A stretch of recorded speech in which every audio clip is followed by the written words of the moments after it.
ایک عادل اور خدا ترس بادشاہ اپنی رعایا کے حالات سے آگاہی کے لیے رات کو بھیس بدل کر گشت کیا کرتا تھا۔ ایک دن وہ ایک مسجد کے پاس سے گزرا تو اس نے 2 درویشوں کو دیکھا جو سردی میں کانپ رہے تھے۔ بادشاہ ان کے حالات سے واقفیت حاصل کرنے کے لیے وہاں رک گیا۔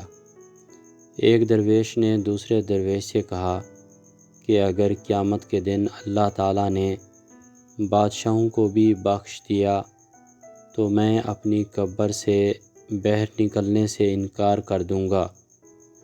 یہ کیسا انصاف ہوا کہ دنیا میں بھی وہ عیش کریں اور آخرت کی زندگی میں وہ جنت کے حقدار بن جائیں۔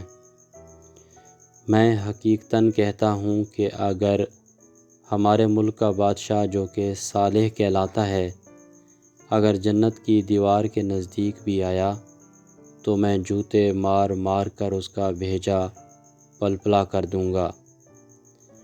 بادشاہ نے ان سردی سے کانپتے درویشوں کی گفتگو سنی تو وہاں سے لوٹ آیا اور اگلے دن اس نے پیادے بھیج کر ان دونوں درویشوں کو دربار میں بلایا اور انہیں انعام و اکرام سے نوازا اور ان کی عزت افزائی کی۔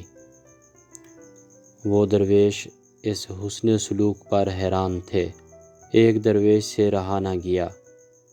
اس نے بادشاہ سے اس حسن سلوک کے متعلق رازداری سے دریافت کیا کہ ان کے ساتھ اس عزت افزائی سے پیش آنے اور انہیں انعام و اکرام سے نوازنے کی کیا خاص وجہ ہے۔ بادشاہ نے جب درویش کی بات سنی تو مسکرا دیا اور کہنے لگا کہ میں مغرور نہیں ہوں اور نہ ہی ان لوگوں میں سے ہوں جو مسکینوں کو حقارت کی نگاہ سے دیکھتے ہیں۔ تمہیں یہ خیال دل سے نکال دینا چاہیے کہ تم قیامت کے دن میرے مخالف ہوگے۔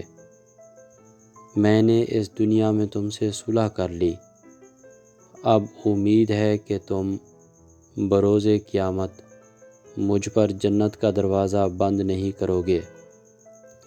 شیخ سعدی رحمۃ اللہ علیہ اس حکایت کو بیان کرتے ہوئے کہتے ہیں کہ اے صاحب اقتدار، تجھے چاہیے کہ تو بھی درویشوں کی خدمت کر اور اس صلہ کا مستحق ہو جا کہ جنت تم پر واجب ہو جائے، اور جو درویشوں کی خدمت کرے گا وہ جنت کے میوہ جات کا حقدار ہوگا۔